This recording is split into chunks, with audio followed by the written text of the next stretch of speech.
curious to see if that's a champion that's going to come out, because I actually think it functions decently well in theory into the champion pool of Seiken, who of course loves to play the control mages. So if you have a champion that later then outranges a lot of Seiken's champion pool, that would be great.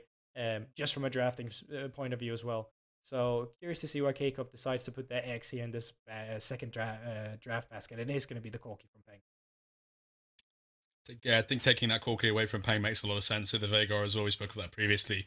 2 picks he's been performing on relatively well. I think when Oplon do look good, it is actually, strangely enough, I think one of the people we've been hyping up a lot is Zequel, but actually more so in the oncoming weeks and as the split develops, it is actually Peng that's been stepping up into more of that senior carry role on this team. I think it's just the way that mid lane functions right now, that Corki and Veigar are some of these picks that you can cheat yourself into certain compositions to have an easier time against. And specifically when you have an Ari pick coming up from Seiken, I fully get the idea of getting rid of the Veigar and Corki, again, like going back to the outranging perspective. My main issue right now with Oplin's composition is that they're really short range, and they're going to be struggling with fighting around into the likes of an Ezreal and into Ari as well if there's a charm. So of course, Schönfire is going to have to tank that now that we know it's a jungler with Dinar being picked up here. Very low range composition. Kind of Aphelios loves having these extended team fights where Olaf wants to get in there and make the most out of the team fight with his ultimate, where you just have to throw everything in the kitchen sink at them. And now leaving that counter pick up from the likes of Capuchon, there's loads of options. I wouldn't be surprised to see him default back to that Aurelia that we've seen him so many times on before. And the Harvard comes through, and it's going to be Jace. But I think I like it. Double poke composition, you know, with the Jace, with the Ezreal as well. I think it's really good into the composition you already see from K-Corp. If you pick Aurelia, you kind of give them the benefit of them having the short range and not being punished by it. But now that you have a Jace, you have an Ezreal on top of that as well. You know, it's only range you're playing around with. The worry that you can then have from K-Corp is the side that, oh, they are lacking in engage. But what you really want to then do as K-Corp is that you want to win your lane. You want to be the first one of the objective, so the opponent is forced to face check you, and as they face check you, they'll be taking damage from the Jace, from the Ezreal Qs, and maybe even get picked up by the Ahri Charm, to the point where they might not lose the team fight, but they'll be so poked out that they can't contest any of the neutral objectives. So that's where we want to see Karmine Corp excel. Then, of course, from the side of Oplon, they have to get this Olaf scaling in the going in the early game rather. Not too much scaling in the champion. Yes, he take away some resistances from champions now with his Q, but that doesn't matter if you can't stay on top of them due to the range deficit that's in between the two. So we really need to see the Schönfire take charge in this conversation. Yeah, if we just talk about some of the predictions, because I think it's something we didn't quite have enough time to cover in the previous I wonder what everyone's predicted in this one. Yeah, I wonder what everyone's predicted on this one. I think I know what me and you have predicted. It's going to be, me with Karmine Corp all the way here. Hashtag KC win. Okay, KC win. Let's go KC Army, Blue Wall, all that jazz. Blue Wall, all that jazz. Vive la France. Hey, wow. I think no surprise. Would you look at that? I think a lot of it goes, of course, down to the fact that our two first matchups we have here of today are, on paper, very one-sided. I don't think that can be understated. Yeah. But then again, that just means that the stakes are even higher rather for some of these teams, because Mirage and Oplon are fighting against each other in terms of avoiding relegation. So the further these two teams can move from each other, the more upsets that they might be able to pick up. Obviously, the more it means for them. Every single victory count, and no one ever thinks that you're going to win going into the day. So I think that you got nothing to lose. You can just throw yourself at them. So that's really the scary team about some of these teams. 100%. And one of the things for me, and I think we spoke about it before, Oplon, is how I feel like they just don't throw it all down at once sometimes. It feels like with such a, when you're facing down such odds, like, yeah, sure, be a bit more reserved in your games against Solari, against Mirage. But when you're coming up against Karmine Corp, try something new, try something zany, get a bit crazy with it, because you never know, like, you need to upset them, you need to, like, antagonize them and kind of get in their heads a little bit. And I feel like you need to play upon the fact that you're underdog as much as possible. And you do see time and time again, Oplon just don't push their advantages, they don't take risks enough. And I want to see an Oplon that realizes they're in a risky position, so risks have to be taken. So let's have a look at that after this intro video.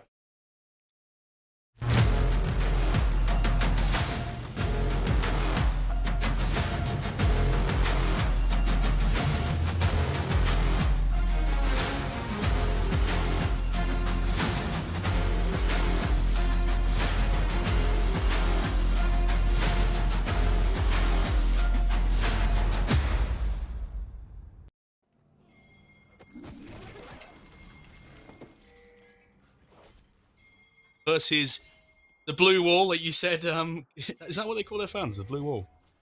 I mean, it's just a blue wall, yeah. Have you not seen their opening shows, man? They blue wall go crazy. It's like how were you ever like entirely involved in Call of Duty back in the day? It's like how Optic were like the green wall.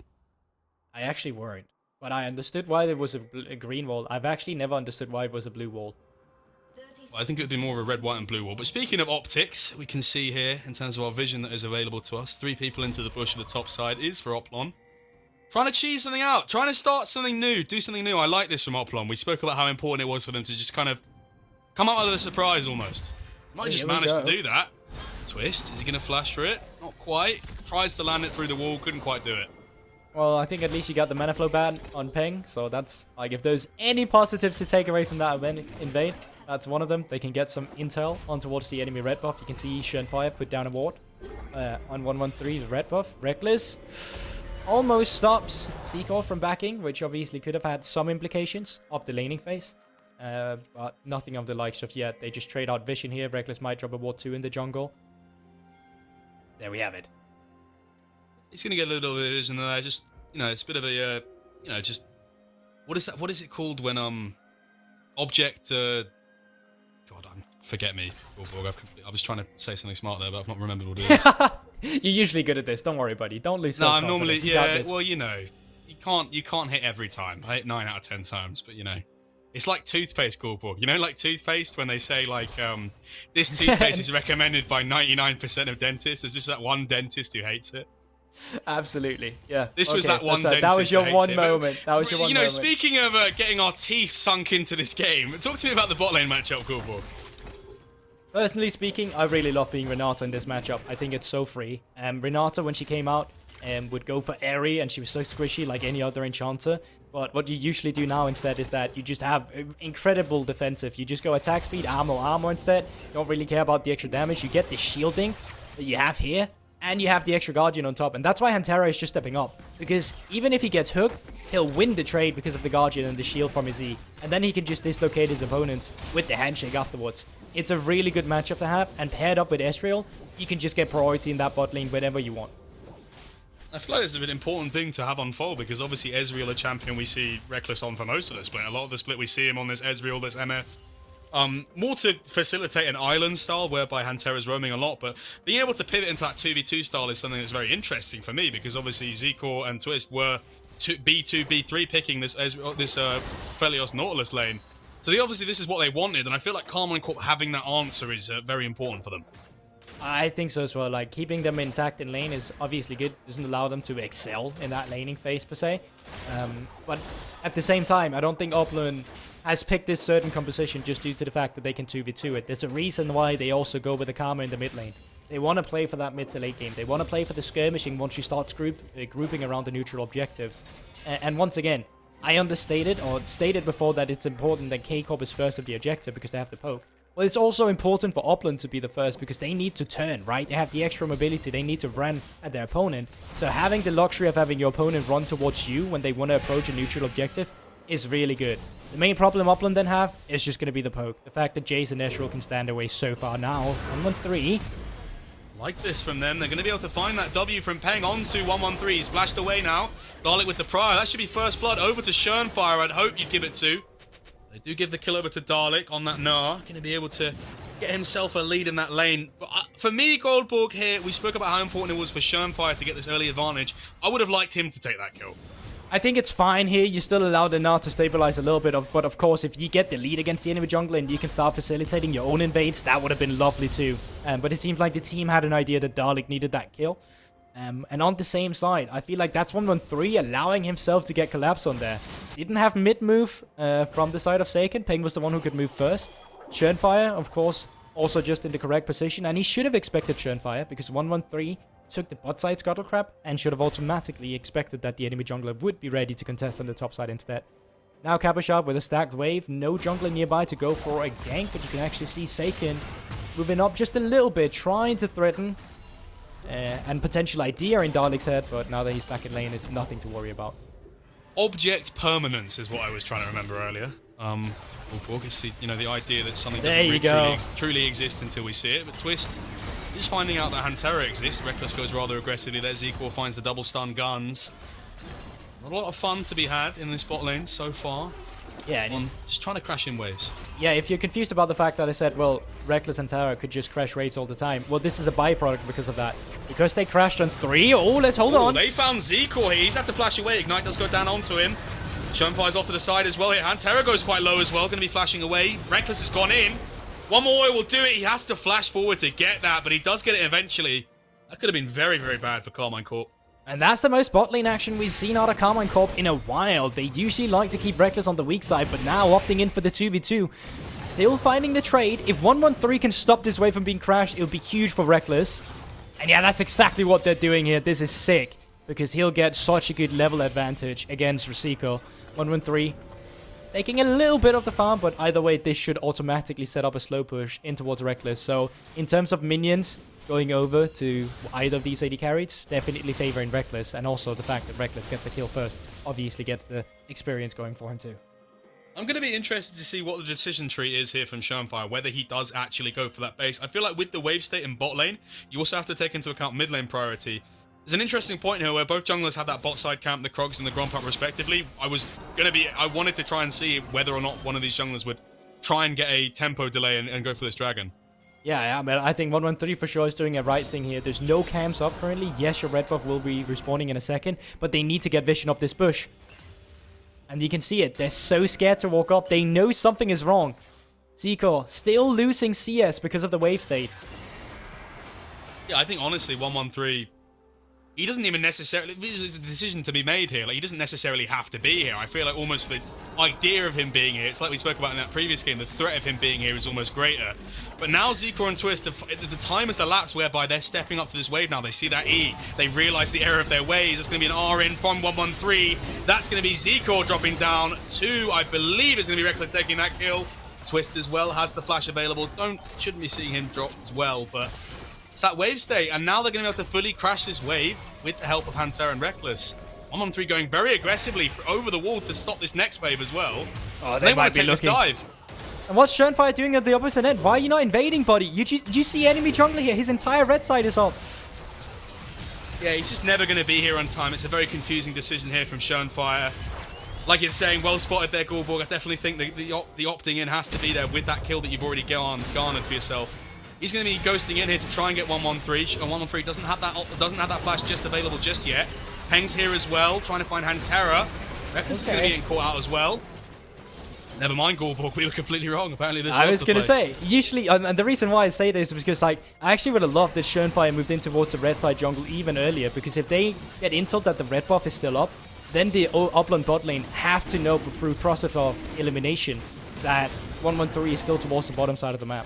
And then afterwards, you can just decide to take away all the camps and get a lead on the Olaf and try and play through him a little bit. But let's have a look at it again. Wave state, we've talked about it so much. They have to step up at one point or just like continue with the patience until 113 finally backs. But due to the fact that they couldn't get a vision down towards that river ward, they never have the intel of when it was safe and when it was not. Really, and you see 113 here over the wall. So telegraphed, but stops that wave as well. This is so aggressive from him. This is the kind of aggression I like to see from 113. I mean, it's the aggression he's known for. He creates plays like this where they get advantages. I mean, you can argue if this was an advantage, if not, of course, with Schoenfire coming down. But I also think they're overstaying here. Reckless, very greedy to try and clear the entire wave. And I think it's because they are actually expecting Schoenfire to be on the top side. I really don't think they expected him to path down bottom after 113 was spotted. Fair enough for him. I feel like if you just take into consideration the fact that they thought he was going away and just play minimum risk there, I feel like such a huge lead was garnered for themselves that they just didn't need to get that extra wave in. You could set up for a slow push back into you and just rinse and repeat like they've done in the entire game. You can see time and time again here. I was wondering if they were going to opt in for another freeze here. They're not going to do it just yet here. Just getting such a big lead for Reckless here. No, I think this is the point of time in the map where you want to have bot lane priority. You want to be able to move your pieces up towards the top side of the map for a potential herald. But currently things are actually looking really good for Oplon on the top side. Schoenfire already finished his mythic item. He's a level ahead as to 113, or he was just earlier. But the experience advantage is certainly in his favor too. I think they can just start up this objective. They have first move from the support as well. But down towards the bot lane, AC, they're just trying to thread plating instead so they can get at least something out of the play. Going to be trying to get some extra plates onto Reckless, but obviously the nature of that being shared is going to mean less economy in the pockets of Karmine Corp. And Oplon actually surprisingly coming out rather well from this first 10 minutes of the game. I think in contrast to what we were expecting. Cool. Oh yeah, I 100% agree, and I think Schönfire done a really good job at keeping the pressure up. Now, also, having that Rift Herald in his inventory, they can continue with this pressure. Bot-side already have lost 3 plates, while Karmine Corp, of course, is picking them up themselves. They've also lost 2 plates themselves on the opposite end, so if there's any mid lane priority once again coming through from Peng, and then moving down towards the bot side with the tempo advantage of a Rift Herald, it'd be really dire. Ooh, and Terra going to get ulted here. Going to have the hostile takeover coming out. Can a little bit more damage be done? Schönfire has popped that ultimate, but doesn't have the ghost available. And Terra, if they come at him from a diagonal angle, he's going to have less room to walk away. Does flash away just at the end here. 1-1-3 speeding down with that Rift Scuttle bonus. Goes into the E now. Z-Core has flash and heal available. 1-1-3 calls it off. Certainly not looking here in this instance. In the mid lane, Seiken has been the one pushing in first, so he's going to be moving through Vivo as well. Reckless ultimate will be enough to persuade the play, so with this minion wave being cleared up, they're not going to look for the Herald play instead. So they actually break the play from the side of Karmine Corp. No bot lane plates will be fall into this Rift Herald this time around. And now Schönfire is going to be moving up on the top fire to collect the camps. Collecting those top camps makes sense. I feel like he's locked into a very linear pathing, whereas 1-1-3, because of a lot of the things that have gone wrong for him, you can see right now Cabochard's taking those Krogs. He's going to be walking into the Raptors now. He's having to do his jungle in kind of an insequential, or rather not a sequential order. So that means that I feel like Schönfire, if the game goes in a static way whereby he's able to play the game he wants to play, he's going to continue to mount his lead further ahead of 1-1-3. Oh, you're 100% correct, but there will also be a time where if someone gets picked off, well, 1-1-3 will just possess them, and then you have, well, the entirety of Viego, as we already know. So it can definitely go both ways, but I would agree with you. Currently, Schönfire definitely one having the priority to be aggressive, and speaking of that priority, majority of Oplon is actually taking over the river now, taking control of the map, which is an unusual side usually, because we don't actually see them be this far ahead this time in the game. Yes, they're behind in gold, but in terms of like map state, they're actually pretty decent off. 100%. I think one of the major disadvantages for them is obviously the individual lane lead generated by Cabochard here. Despite that early kill, you can see him up around 19 CS or so. It's to be a fight potentially unfolding here. It's going to be Oplon just getting that wave prio in 40 seconds before the Dragon. That Rift Herald out as well. I would have preferred them to maybe stack a slow wave, then get that crash with the Rift Scuttle, but I feel like they're playing with the time. Kind of being rushed a little bit here. Seiken's off to the side though. Engage, going to land the E onto Peng, does miss it though, but they can counter engage onto 1-1-3, and there's going to be no bailout granted there. Seiken's finding a little bit of space here. Twist, last tick of Ignite does not take him out. Peng doing a lot of damage over the side to Seiken as well. Oplon find another beneficial fight for themselves, free the Dragon. Great of Oplon knowing their limits. 1-1-3, not the case for him. Went in a little too deep before the rest of the team could commit as well with the follow-up damage. Usually the bailout combo with Viego is so disgusting playing again, but this time around, it was just not altered properly. So, yeah, you said it. Oplon, they still get the play going for them. One of the reasons why they couldn't really stack that wave down towards the bottom side is because they were playing against the Nesriel, so he will have that true shot barrage. You will get the AoE damage from the Renata E and the pickup from the Mystic shot. It is a little bit difficult in this matchup to go for the stack, so I think they just felt forced to go for the Rift Herald immediately. Fair. And now, with the priority they gain of the reset timers, obviously winning the play with killing 1-1-3, then going off, they could just start up the second Drake for themselves, while 1-1-3 is looking to cross-map instead. Just being helped out here by Twist to transition himself into the top side. See a roam here. Keep an eye on where Twist goes from that point onwards, but it's going to be the second Dragon of the game being caught up here. So we see 1-1-3 on the top side, being chased out by Dalek. Going to have to maybe take that blast cone over the wall here. Peng is here as well, so we can't waste too much time. Rest of Corp is around. Twist might get caught off guard here. Seiken's ready for the follow-up. Seiken over the wall lands that charm, but Twist is going to have an ultimate in response. Not just quite. 1-1-3 bailout, not going to land anything again, and it's another death for 1-1-3. Just getting caught out time and time again, and the response to this, 1-1-3's initial desires here were to take those topside camps. He only gets the Gromp, he doesn't get the Wolves. You can see in the bot side, Schönfire is zoning Reckless away from this wave, and Z-Core's going to be able to get that first turret, and Oplon are really coming up with a lot of answers to what Karmine Corp are throwing at them. I was going to say, the reads are so good on the map currently. First turret goes over to the side of Z-Core as well, down towards the bottom side, of course, who's lower from the Rift Herald. But the way this works usually with K-Corp is that they have Reckless on weak side, they move their members up towards the top side, they play for Cabochard. But Oplon completely read the play and had all the members ready for the follow-up. generally speaking, Oplon is looking like the better team in the early game, which is not something I would think myself saying going into today's game. This is absolutely crazy from them, and I'm really hoping that they can keep it up into the mid game. One of the reasons they've of course had this unfortunate scoreline is that they at times look a little bit discoordinated, not so much on the same page. And that usually comes through in the mid game, so I'm hoping they can stick with the pressure and the good reads they've had so far, because it's been quite a flasher down there. Yeah, but I don't want to, you know, I'm looking into my Mystic Ball, and sometimes it can tell bad futures, Gorborg, unfortunately. But I remember, and I think you remember as well, do you remember the game where 113 went 0-5 on Viego? Do you remember what happened? No, tell me. That's the game where he stole Baron, he ults over the wall flashes, and he brings the game back from the jaws of defeat. I feel like Oplon just really, time and time again, we need to see them consolidate. We need to not see them step up or fall over, rather, or stumble. Because Karmine Corp, although they're behind right now, they will take their way back into the game if they're given a chance. And Oplon really have to be careful to not allow that to happen.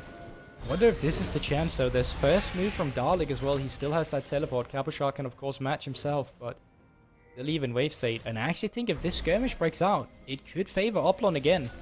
Albeit, they are still a little hesitant. Maybe a little bit too nervous of throwing their lead away. Looking for Forsaken, my bonus ultimate. White going to be hit in the face with that Everfrost there. 113's off to the side as well, just to taxi that wave in. Offer up a little bit of resistance to the weight being swung around the map. Push and pull. I think another thing to draw attention to is look about how much attention was put into that bot side. Apart from the opening early minutes, obviously. Look at the CS differential between Ezreal and Zico right now. I feel like Reckless doing a really good job just being able to still be ahead despite the attention being thrown his way. Yeah, I completely agree with you. And speaking of CS, Capuchon so far ahead, feeling himself. It's Nautilus all out, and he's going to just get caught out. There's no way for anyone to help him. It's another shutdown goes the way of Olaf, and Olaf 4-0 now with a 300 gold shutdown. Teleport comes out in response as well. Peng, not exactly the flanker you needed. 113. Gonna just be walking out here. I like that they're trying to capitalize, but really you need Dalek and Meganov or something like that. I was gonna say I would have loved if it was Dalek coming through with the Meganov. Being Peng on the Karma might be a little too overzealous. Quite still a squishy champion, so you don't just want to throw your life away. But looking at the build this way, you can just see Peng. He's set up in this team to be a facilitator. He's not going to be doing too much damage. Well, of course he is still going to be doing a little bit, but he's there for the Imperial Mandate. He's there to help his teammates just really blow up instead. And you know, you can speed up the Olaf, you can speed up the Aphelios. You are just a support in the mid lane.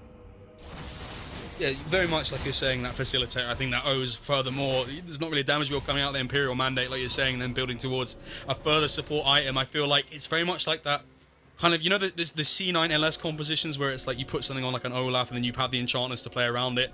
Obviously, you don't have the further enchanter like a Soraka or something like that in the bot lane. You have that primary engage that allows the Olaf to further go forward. But it's no surprise to see that, obviously. Schoenfire, a part of that kind of C9 unit. I don't believe he was playing there around that time. But, you know, kind of, you know, it's one of those things, 5 steps connected, right? Yeah, 100%. And now, Mikhail's Crucible has been picked up as well. There's not too much CC at K-Corp, but this allows you to play into a hostile takeover. Seagull doesn't have to worry about killing his teammates. Knows the Ping will be ready for Mikhail's if it's needed. And now for another neutral objective. They never got to take the topside scuttle, but they want to continue with their Drake stacking. This would be sole point for Oplon if they're able to pick it up. And what we're really looking at here is that big engage from Dalek, the run down from Schoenfire. They need to be the first on objective. We said it so many times. And without engages on K-Corp, they just have to handshake it. They're moving up towards the topside instead to get the Rift Herald. I like this. It's such confidence from Oplon. You can see Karmine Corp respecting them, not really having that arrogance in the sense of we can out 5v5 you even despite a disadvantage. I feel like really Karmine Corp starting to kind of get pushed around the map a little bit by Oplon, which, you know, even despite it not being an insurmountable lead at this point, obviously the map state, we continue to say it's in the favor of Oplon, but Oplon are really just pushing and dictating this game, even up until around 20 minutes now. Gameplays off, I would have thought that this was like completely reversed in terms of how this game has been played. Not so much with the champions, but definitely still a big surprise with how this one has been played out so far. Now, neutral objectives will still get broken in terms of the turrets from the side of Karmine Corp. They are doing that very well through Capuchon, as they always have, and they might get a second charge as well. They should be able to stop this. Yeah, I like that they've been able to stop the second charge here. I think good from Karmine Corp, get that Rift Tail, get that top lane turret, consolidate, bring back a little bit of a gold lead here. Obviously also getting the first move to the mid lane. I think this is the first time we've seen Karmine Corp do a really good rotational play on the top on the map right now. Moving from that top into that mid lane, making Oplon kind of follow them around here. I think difficult for them to find more than that. And they need to be ready in the next 4 minutes just to be, stop the soul from coming through from the likes of Oplon. We want to see 3 items on Capushot. We want to see 3 items on Reckless. Currently, they're still waiting a little bit. Oh, 113 lands a very good flash there. Going to be ulting in as well. That should be Zikor taken out there by 113. Just far too far forward there, even with the summoners available. Just catch the wave. The wave's coming into you. There's no need to be up there. Going to be dropping the mid lane turret now and a kill. Now is where the doubts start to be beset upon Oplon now for me. This is where they start making these sloppy mistakes. They need to make sure that they're not taking their eye off the target. Oh, 100%. They can't get complacent at this point in time. Needs to keep the tongue right in the mouth and keep themselves focused on the game. Keep the tongue right in the mouth. It's a Danish saying. It's a Danish saying that if you're really focused, you want to keep your tongue in your mouth. Because you know how, the original phrasing of that saying is just, how sometimes when people are too focused, they stick their tongue out. In Denmark, it's like you want to keep it in your mouth if you really want to stay focused. So, just for anyone in the audience that's from a normal country, we might say keep your eye on the prize, keep your head in the game. In Denmark, they say keep your tongue in your mouth. So that's nice. Yes, bit of a cultural lesson. Give a bit of a cultural lesson for everyone at home. I'll keep giving you through throughout the day. How about that? Yeah. Yeah, cool. Let's do it. That's a nice little segment. Speaking of cultural moments, I think it would be fair to say if Oplon is able to run away with a game here. Obviously, 3 Drake lead now. If they can get that soul, going to be so important for them. But even gold lead now from Karmine Corp, they've obviously got more turrets. They've got more space to play with in terms of their vision line. What do Oplon need to do to just make sure they get this soul, Corp? Well, once again, being first of the objective, being the one that dictates the vision is incredibly important for them. But it's still going to be difficult because Capushot, of course, has finally finished up that Memorial Mana on the side of the Jace, and his poke will do a lot of damage. You need to be in a position where you get the intel of where he's coming from, that he's far away enough from you to not get hit by it, and if he gets too close, you're in a position to turn. Dalek, though, might get turned on himself. Dalek, hostile takeover does come out, but he's managed to just gets up against the wall there, so he's not taken out there. Hansera with a slightly bad angle on that, in the sense of, I wouldn't have thought that he'd have enough space to work with there, but apparently he does. Shamfire is on the ward here.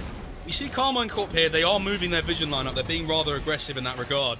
And I feel like this is really going to pay dividends for them in about a minute 30. It potentially might. Looking at the items as well, I think actually taking down Schönfire might be a bit difficult. He has the Ghost, he's finished off the Death Dance, and he has the Karma Shield to play around. If one member is out of position from Karmine Corp, yes, you have mobility to disengage, but if you get forced to use that before the fight starts, might be a little disastrous. But so far, K-Corp been very good at keeping control around the Drake pit. The best control you can have around a neutral objective is not per se around the objective itself, but further back from where the enemy team is going to be coming, so you get all the intel when they're moving in. So getting the wards around the Raptor, having it with the entrance around the Crocs, super important from Karmine Corp. They can get through with their resets now, if they want to, just to get recharged on wards. You can already see it, Hantara has been back. He's picked up a few pink wards. But now it's Oplon's turn, with Karmine Corp backing off to try and reclaim the river for themselves. Yeah, really good timing for them to be able to get in here. I don't want them to back off just yet. Come on, guys, get involved here. Obviously, having to play for that midwave that's coming here. Don't want to get caught out here in this little corridor. But I think Oplon now with the setup here, finding this little small window here where Seiken obviously wasn't here.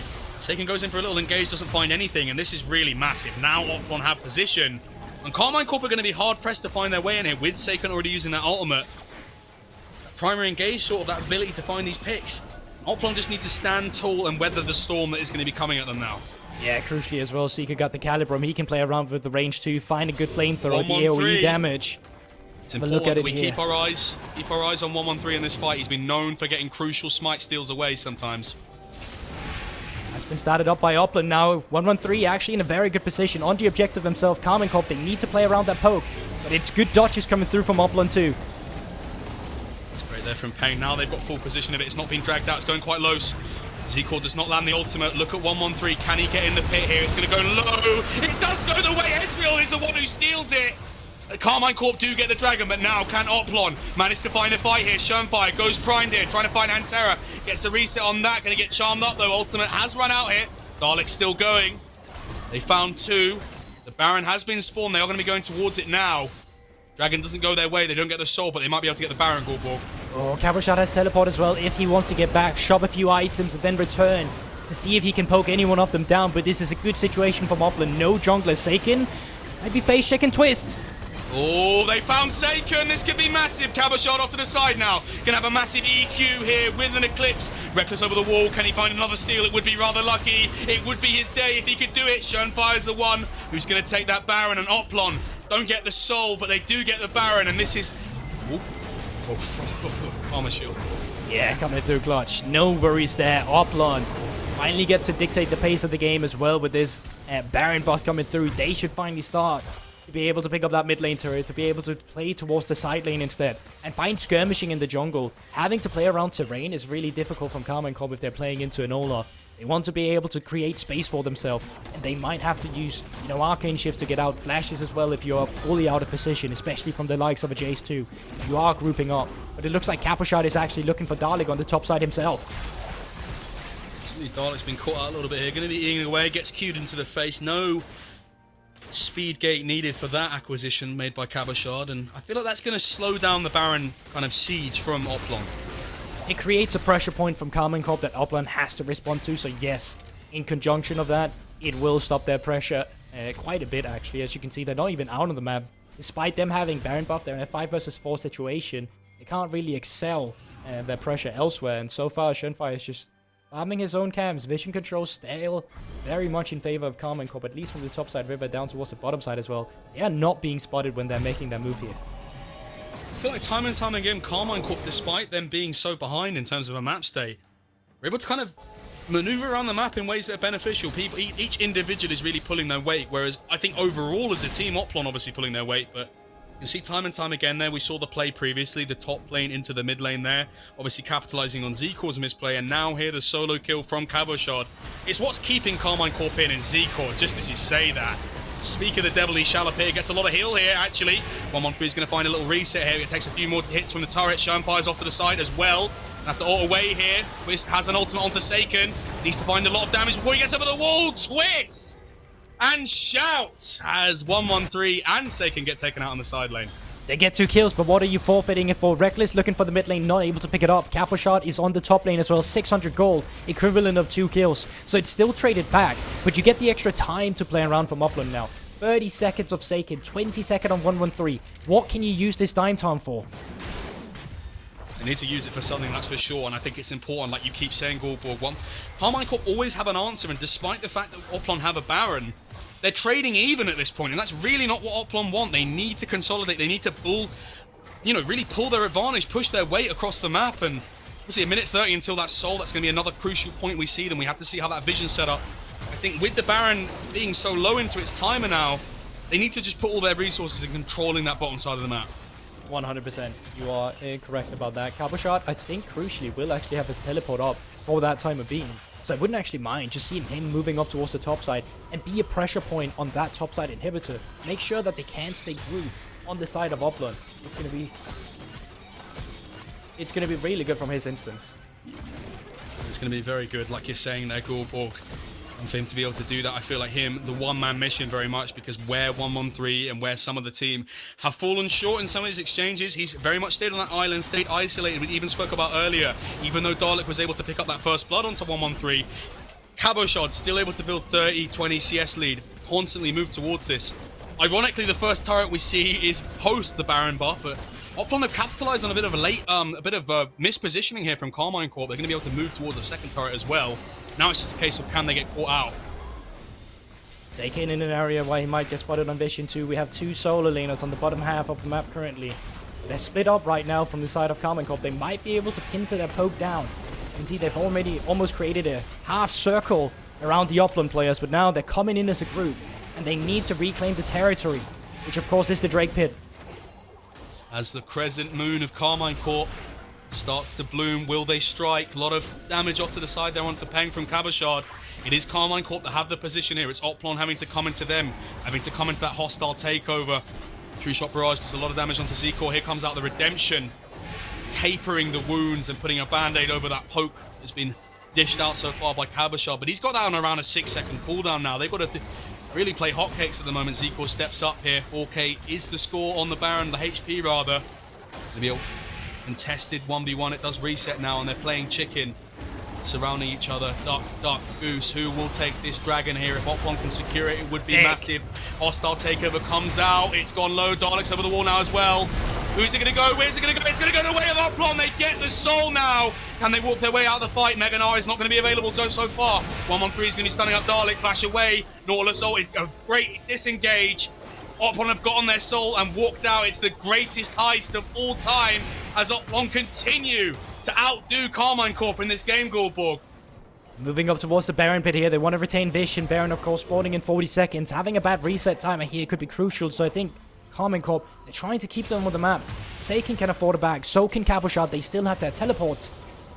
And with the resets now coming through, if it's spotted, Karmine might just go for a desperation Baron, but it doesn't look like it from the posturing. Top side is pushed in. Bot side is pushed in too. Seiken might have to answer that push. And Oplon, they finally excel their pressure. They get the soul, and now they can prepare Baron if they want to. We spoke about this Olaf pick. We didn't like it early in the draft in terms of we thought it's never going jungle, but it indeed did end up transitioning into that jungle. And Shermfire, in contrast to a lot of his other games in the split, we've accused him of looking sloppy sometimes, poor decision making, not really able to capitalize a lot of leads when he goes on things like the volley bear. He's on the carry Olaf today, building him towards a 4th item Guardian Angel, I believe now. And he's really just storming the gates for his team right now. Yeah, usually we say Olaf don't scale well, but when you get a snowball like Shermfire has today, you just look immaculate and you're still scary, still has that shutdown, and you got a Karma to facilitate you as well, Redemption to play on top of that, Imperial Mandate. You just need to push out your lanes now, keep mid lane pushed out, keep top lane pushed out, retain control of the Baron, get more aggressive if you want to as well, push Karmine Corp back into their own jungle, and when they're too far back, that's when you can start looking for the Baron, looking for a potential turn, when Dalek builds up that mecha now. Very crucial to have a look at Dalek. Needs to find that crucial engage. You see Zcor. I believe that was the Gale Force used onto Seiken. Ult in response. Yes, sir. This little trade there means that Seiken doesn't have that fluidity that he needs to find some of these picks with that Mountain Soul as well. He's got to be so picky with his engages here because once you use that initial burst, you just don't have much to offer beyond that. Fire can clear out this pink here. Really a care in the world in terms of what can be thrown at him. And the danger here for Oplon is if Karmine Corp just commit to that mid lane, they can play time here. I like that Oplon are committing here though, Goldborg. Yeah, I genuinely feel like they have to. Meganar's building up, they have to turn. Oh, they found Cabo! Hostile takeover comes out, bailout is not going to mean anything. That's going to be Cabochard getting taken out almost immediately. Shermfire is a force against nature as he pulls himself forward. Pushing and pulling, Zcor. It's a massive ultimate there.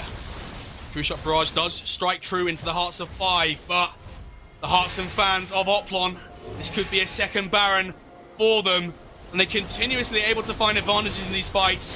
113 has to try and go for a miracle steal if he's going to do anything here. You can see him getting close, doesn't have any way of getting over the pit actually. Reckless, can you do something? No, you cannot. It goes quite low, but it's going to be Shermfire he takes. That's a second Baron for Oplon. And now, just don't get picked off as Oplon. You finally have 5 members with Baron. You have the soul secured. You can start playing the map. And my word, they're just piling these fights so well. They did exactly what they needed to. They start off the Baron, they build up the Mechanar and twist on the Nautilus. Probably having the best game of his season so far in this game as well. Continuously finds the right pick. Follow-up comes through. And despite there being a good range advantage from Cabochard, his damage alone is not enough. And specifically when you have a full lethality build into the likes of a Mountain Soul, that's just not going to benefit you either. Oplon in such a good position to just take control of the map. Shermfire ghosting forward. Shermfire onto 113 now. You can see the recalls coming out on the side there. Can they find him here quite? It's going to be him getting taken out once again. 113 just constantly being the bearer of bad news for his team here. Seiken has ultimate. Have to use it any second now potentially. Shermfire continues to go forward. Burns that just around, just at the end there. Cabo trying to play spoiler in the mid lane, want to get some objective bounties, but you're playing on one. It's just a half wave here. It's going to take some time before they can get the next turret. One wave is coming. Somebody has to respond to Cabochard though. He is going to be trading this, but no one can actually wave clear the bottom side. Oplon, they push forward continuously. Cabo still hasn't based yet. He's going to be teleporting now. He's forced to under the mounting pressure that's been given out by Dalek and Oplon. Pushing in and out. With 113 coming up, I'd expect Oplon to just get out of the base here. There's no need to keep going. But actually, they fancy it. They're going to be taking a Nexus turret here. 113 is up. He found a charm onto Schönfire. A lot of cooldowns not necessarily available. Schönfire. Now goes Dalek in. Hostile takeover comes out. Not going to be too effective onto Dalek. Dalek 1-1-3 tries to find a reset, but they're only going to blow him up here. He goes into stasis. They need to try and find him afterwards. Schönfire's into the Guardian Angel. Cabochard has found a lock. It's a massive ultimate from Z-Core. Can they find Saken as well? They've managed to take out 2 members here. 1 member falling. Twist has gone down. Oplon might be primed to do the upset of the season. They might have done the unthinkable here, Goldborg. They might be able to take out Karmine Corp. They run to the Nexus. They're going to take it, Goldborg. And I just can't Oplon believe it. at 1-8. They are going to take down your reigning EU Masters champions. Oh my word. There is no words that can describe how insane